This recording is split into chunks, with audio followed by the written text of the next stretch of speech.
Hi guys, today I'm going to review the Latitude 7350, which is one of the first Core M devices on the market, but it is not just that, because it is also a 2-in-1 device, a 13.3-inch tablet and a 13.3-inch Ultrabook. But that's still not all, because it is mainly focused on the business market and therefore has a smart card reader, fingerprint scanner and also digital stylus support.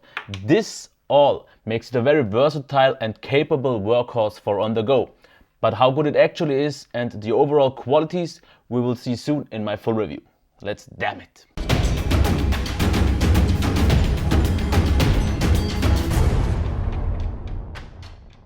Let's start off with the design and build quality, and I want to begin with the ports and buttons on the tablet side. So let's take a closer look at that.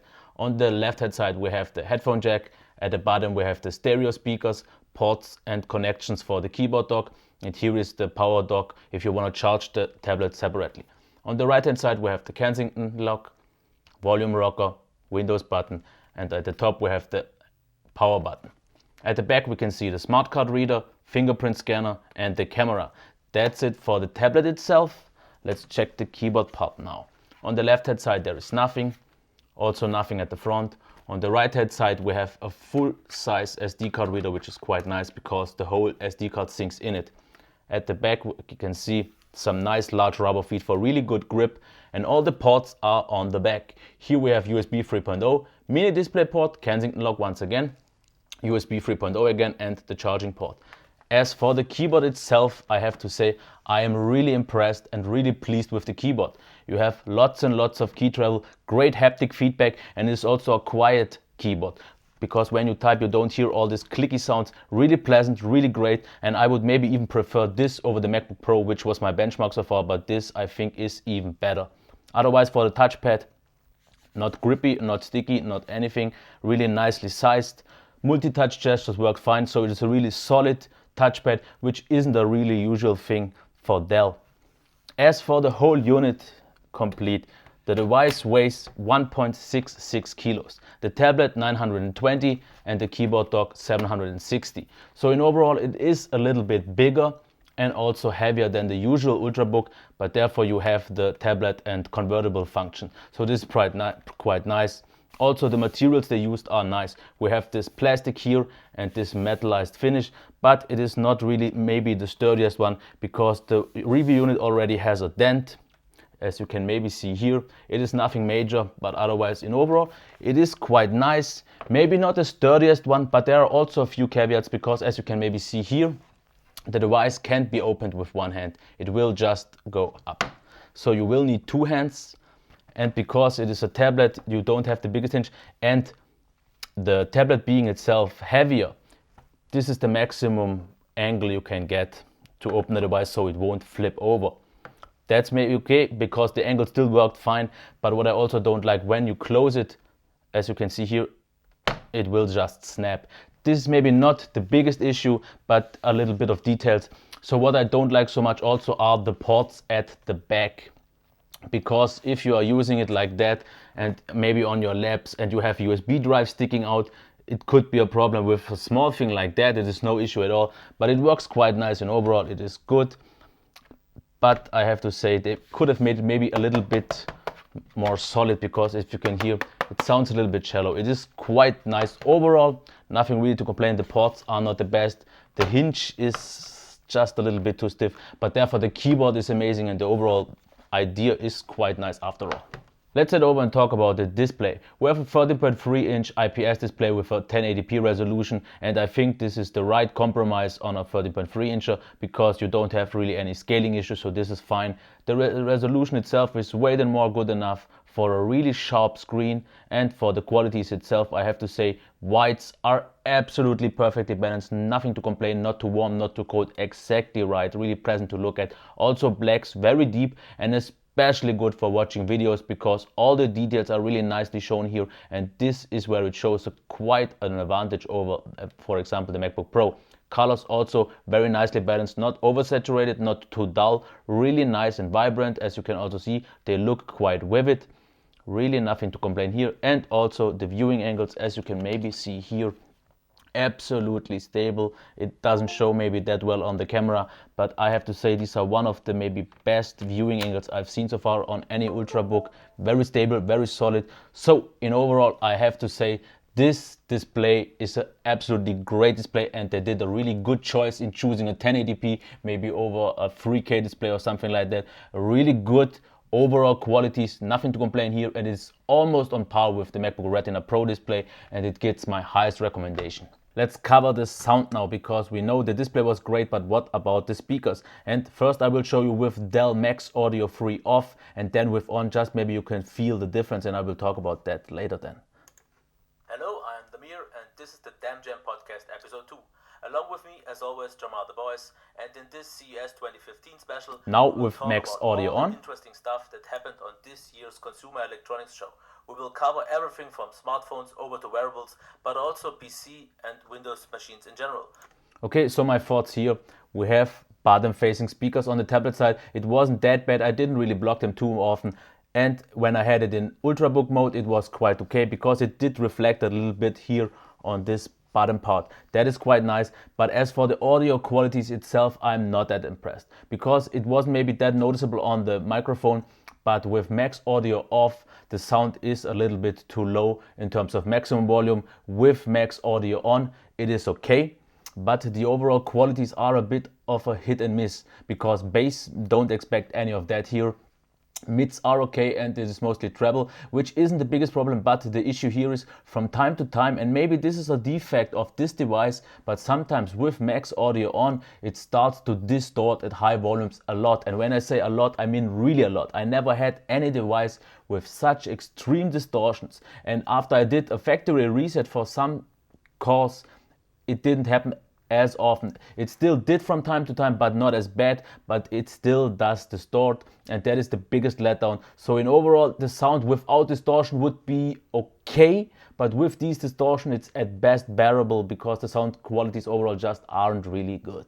The next thing in line here to talk about would be the performance. With a disk speed of about 400 megabytes per second of read speeds, everything is fine, but with only 130 megabytes of write speeds, I'm not really sure what was wrong there. Should be higher, but maybe it's also a defect. I'm not really entirely sure. Otherwise, we have 4 gigabytes of RAM, which is more than enough for this device. I don't really have any issues as long as you don't take it too far. And we also have the Core M5Y10, which is the lowest grade Core M model, but I have to actually say I'm quite surprised and impressed with the performance. So let's take a closer look here. I don't really have to tell you that modern UI apps, of course, will run brilliantly smooth. Same also goes for the PDF performance. As you can see here, absolutely buttery smooth. Rendering times are also absolutely nice. This is maybe a little bit of buffering through the Wi-Fi, but also super fine. Let's check the browsing performance real quick. If we go into Internet Explorer with the touchscreen, absolutely super smooth, absolutely brilliant. With a mouse as well, and with the touchscreen, no real issue. Touchpad, all works fine. As for Chrome, with the touchpad, of course, not as smooth, but still surprisingly good. With a mouse, and I would say here, absolutely perfect. No problems here at all. Same goes for the touchpad. And I have to say, I am really surprised by this performance, because in normal use, in daily life use, I didn't really notice a big difference or any at all compared to a maybe Core i series with a U CPU. Everything worked fine, and same even goes for video editing. The video editing process itself was pretty much the same, and the only difference you maybe saw was in the final rendering, which just took longer, but the usual workflow was quite nice. 4 gigabytes of RAM, as I said. If you don't have too many tabs open, too many multitasking things going on, things will work fine. And I have to say, I am surprised, I am impressed. It is maybe not the most high powerful PC of the world, but for what it is, it does a really good job, and I didn't expect that. Let's talk about battery life, heat and noise, and I want to start with the noise here, because it doesn't make any noise. It is completely silent, and that is a really good thing. And in terms of the heat, I also have to give a clear thumbs up here, because if you use it in Ultrabook mode at the back here at the bottom, you won't notice anything, because the keyboard itself doesn't get warm, and it's only the tablet. And if you use it in tablet mode, it also won't be really warm. I never had any issues. Of course, people talk about thermal throttling on the Core M, but as long as you don't have high performance mode all the time, it shouldn't throttle. At least in my workflow, I didn't have any throttle, or at least I didn't notice anything, so that is fine. So what about the battery now? A full charge takes slightly less than 2.5 hours, which is absolutely fine for an Ultrabook. Nothing to complain here. The battery life though is a little bit of a high and low because standby drain was a bit odd. Right out of the box I had 5% per hour of standby drain, which is absolutely unacceptable. I then did a factory reset and got it down to 2% an hour, which is still way too much. They have to address this. It must be because the device is maybe new, maybe it's a software bug, but it has to definitely get fixed, because especially with 5% and even with 2%, if you leave it for 1 day on standby, half of the battery will be dead, so that's not acceptable. Otherwise, the battery life was okay. I got about 6 hours of constant use with, I would say, a bit with low to moderate use. If you take, of course, more video editing and higher performance settings, things will get slower and the battery life just won't hold as long. But in normal use, I would expect about 6 hours. That is with 60% of brightness. If you go maybe lower, you can get up maybe to 7 hours and so, but I would expect anything from 5.5 to maybe 6.5 in normal use. The more you do, the shorter the battery life it gets, and the less you do, the maybe longer it will get, but otherwise it is quite fine. But as I said, battery drain in standby is just too high, and heat and noise absolutely great. I don't think I have to spend too much time on the software because we're using Windows 8.1 with all the pros and cons we already know of. Also the usual amount of Dell bloat, nothing really special but nothing really harmful, no problems here at all. A good thing here, not really any bugs in terms of the software, no shortcut issues or so. I was quite fine with that, but I want to spend a little bit time on the stylus itself because that one doesn't work as well as I would like to see, because as you can here see, everything works quite nice. But if I want to get a bit closer, you can see the palm rejection doesn't always work as it should. Sometimes it maybe needs a second or two just to even recognize the pen. This is a bit of a letter because as you can see here, I still can move it. So what I have to say about the stylus, in terms of precision and so on, it works okay, but the palm rejection has to be worked on. They can, I think, optimize it with in terms of the software. And if you don't need the stylus, you still have things like the card reader, which is quite nice, and the fingerprint scanner. Otherwise, the software is stable, is fine, and is good. Like I said, the only issue would be the imperfect stylus for now. Okay, it's time for the recap, and let's start off with the design and build quality. Overall, it is definitely way above average, very solid, but not really outstanding. The port placement isn't the best. It is also a little bit heavier and thicker than the usual one.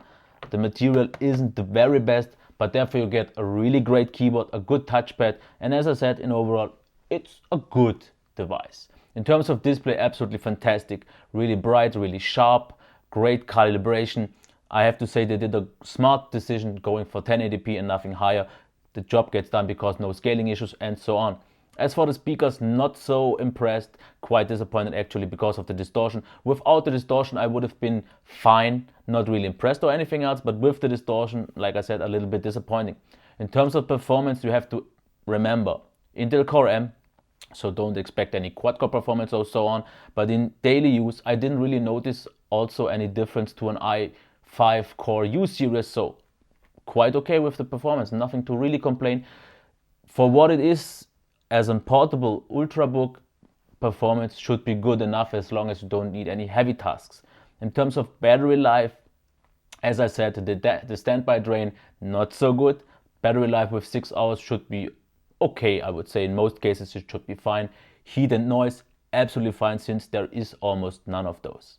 In terms of the software, all good.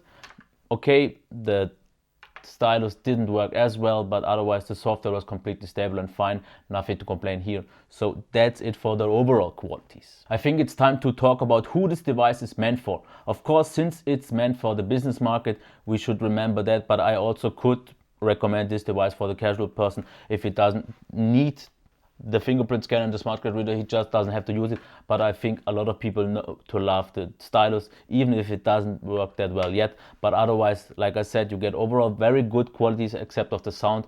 Build quality is fine. You have the convertible function with the tablet option. You also have a great display, a really good performance. So in overall, I could recommend this, but I could also say wait a little bit and see what the competitors show, because on CES 2015 we saw a lot of different devices that were way more lightweight, smaller, with the same CPU, and maybe these will just be better. But otherwise, for the business user who needs a smart card reader, the fingerprint scanner and the stylus, you have a really capable, versatile machine, which a lot of other devices just won't give you. So if you need those functions, it is definitely good. The device itself is good. There is nothing wrong with it. It is not outstanding after all though. This was my review of the Dell Latitude 7350. If you liked the review, please give me a thumbs up, reshare this video and subscribe to my channel. And if there's anything else you want to know, just leave a comment down below. Okay, until next time. Bye.